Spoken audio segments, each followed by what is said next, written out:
El cáncer de estómago es muy peligroso porque es como silencioso, no porque no genere síntomas, sino porque los signos y síntomas que genera son muy similares a enfermedades mucho más leves y más comunes que podemos sufrir, como por ejemplo la gastritis o el reflujo, la acidez. Entonces lo que ocurre es que muchas veces a lo mejor comemos mal, pero comemos y tenemos esta sensación por la noche que vamos a dormir, nos acostamos en la cama y sentimos que todo lo que comimos tarde, empieza a subir, nos quema la garganta. Entonces vamos al profesional de la salud, muchas veces un gastroenterólogo, y nos dice, bueno, toma este antiácido. Y nos da estos mal llamados protectores gástricos, que son inhibidores de la bomba de protones, ¿no? Es un medicamento que lo que hace es que no se sintetice el ácido clorhídrico en el estómago, entonces mágicamente dejamos de sentir la acidez o este reflujo y está bien. Acá la cuestión es por cuánto tiempo o si lo hacemos de manera automedicado. Siempre es muy importante que estemos supervisados por un especialista que sepa y que esté actualizado, porque de esa manera vamos a poder hacer una intervención, es decir, vamos a hacer algo a corto plazo que va a intentar mejorar mientras nosotros reparamos.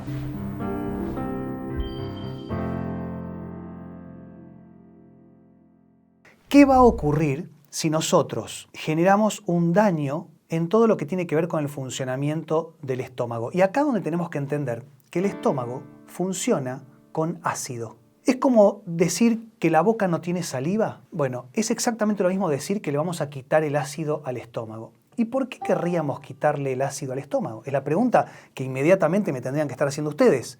¿Cuál es el sentido de que el ácido estomacal desaparezca? No lo sé, porque no lo tiene. Yo les explico rápidamente. El estómago tiene que tener un medio ambiente de aproximadamente 2 o 2,5 de pH. El pH es la forma que tenemos de medir la acidez o alcalinidad del organismo. ¿Qué tan ácido es algo? En el organismo se mide con esto que se llama pH. El estómago tiene que tener un pH aproximadamente, como les decía, de entre 2 y 2,5.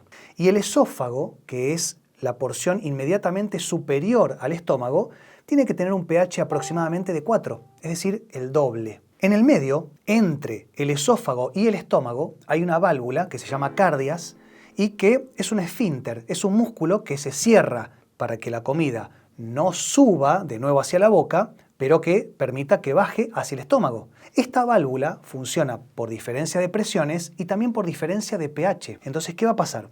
Si nosotros comemos mal y después tomamos estos antiácidos, el pH del estómago va a aumentar, se va a igualar al del esófago y el cardias va a empezar a fallar y nosotros vamos a tener reflujo gastroesofágico, acidez, gastritis y todo lo que conté anteriormente. Entonces acá la opción más útil, lo mejor que podemos hacer, no es bajar la acidez del estómago, sino subirla y mantenerla. ¿Y por qué? Porque cuando nosotros tenemos una acidez en el estómago razonable, vamos a poder procesar los alimentos. Imagínense que nosotros comemos, masticamos un poco, a veces bien, a veces mal, y todo eso cae en el estómago. El estómago, a través de este medio ambiente ácido, sigue procesando los alimentos, los degrada, mata las bacterias, porque como es ácido, mata las bacterias que no nos pertoque tener en la microbiota del estómago, pero además el estómago tiene movimiento, es decir, el estómago puede seguir masticando el alimento. Y después se lo pasa procesado, bien diluido al intestino delgado para absorber nutrientes. ¿Qué va a pasar si nosotros perdemos esta acidez estomacal? Si nosotros perdemos la acidez, lo que va a hacer es que los alimentos se procesen peor y también va a haber más toxinas que no se van a eliminar porque el ambiente no es tan ácido. Y dentro de estas toxinas o de estas bacterias está el Helicobacter pylori. Y acá está, me parece, el dato más importante que les puedo decir en el video de hoy. El Helicobacter pylori es una bacteria que lleva con nosotros miles de años. Es un viejo amigo nuestro que tiene hasta incluso muchos beneficios en nuestra salud porque equilibra la microbiota, el microorganismo del tubo digestivo y sobre todo del estómago. Porque aparte se puede comer, puede fagocitar otras toxinas, otros patógenos que son muy malos para nosotros y nos defiende. El problema, que en realidad no es un problema, la característica del Helicobacter pylori es que está preparado para desenvolverse en un medio ambiente ácido. Si esa acidez empieza a perderse, el Helicobacter pylori se va a sentir incómodo, amenazado y va a descender hasta las paredes del estómago en donde se va a atornillar, literalmente, porque es helicoidal. Entonces se va a atornillar y va a generar una inflamación en la mucosa del estómago, que dicho sea de paso, la mucosa del estómago es muy resistente a esta acidez gástrica y al mismo tiempo el ácido clorhídrico estimula a que se regenere la mucosa. Entonces, si no hay ácido clorhídrico, no hay mucosa gástrica, por lo cual cuando el Helicobacter pylori nos lastime las paredes del estómago, nos vamos a encontrar con dos problemas: el Helicobacter y la falta de protección mucosa del estómago, por lo cual se va a empezar a hacer una úlcera, es decir, una lastimadura. Una úlcera es como cuando nos quemamos la piel. Bueno, en el estómago nos quemamos porque perdemos la mucosa, entonces nos quemamos con el poco ácido clorhídrico que exista. Esta inflamación, que inicialmente empezó por la pérdida de la mucosa gástrica y después continuó con el abordaje del Helicobacter pylori, va a generar una herida que el cuerpo va a intentar resolver. ¿Y cómo? Bueno, imagínense si nosotros tenemos una quemadura, eso se nos transforma en una cascarita, ¿no? Nosotros le llamamos cascarita cuando hay una costra de sangre y la arrancamos. Esa otra costra también la arrancamos. Y así cada vez que van saliendo las reparaciones, nosotros la arrancamos. En un momento el cuerpo se va a cansar y va a hacer un callo, va a hacer que sea una cicatrización tosca, pero definitiva. Como hay mucha agresión, el cuerpo se defiende como puede. En el estómago pasa lo mismo.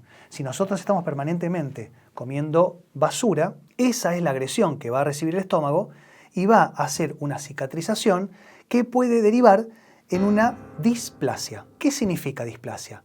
Es lo mismo que les acabo de decir.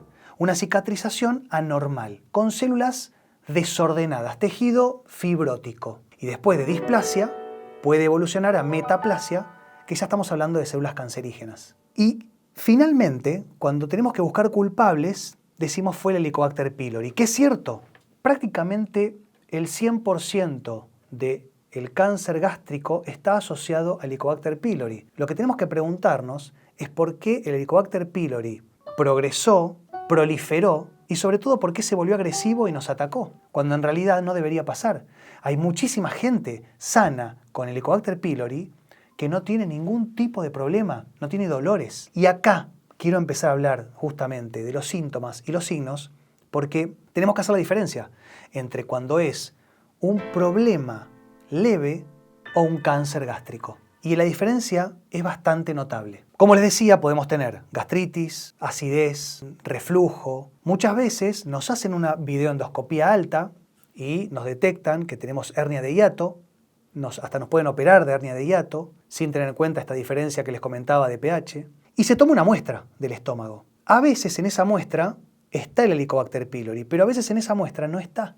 A veces la muestra sale negativa porque justo la biopsia no tiene la bacteria, pero está. Y si yo les pongo sobre la mesa los beneficios contra las posibles contraindicaciones que puede tener una biopsia, obviamente que la tenemos que hacer porque tenemos que descartar, pero tiene sus riesgos. Entonces tenemos que tener en cuenta que la biopsia tiene que ser únicamente cuando los demás métodos de evaluación ya no los podemos utilizar. Y existen otros métodos, como por ejemplo el test de gases expirados o de la ureasa fecal, para ver si hay Helicobacter pylori. Pero más allá de eso, vamos a tener, como les decía, todo este disconfort digestivo. Sobre todo, media hora después de comer, muy común. El estómago recibe todos los alimentos que tenemos para darle y disconfort. Un dolor en la boca del estómago, ya anorexia nerviosa, porque sabemos que si comemos nos vamos a sentir mal, entonces dejamos de comer, perdemos peso.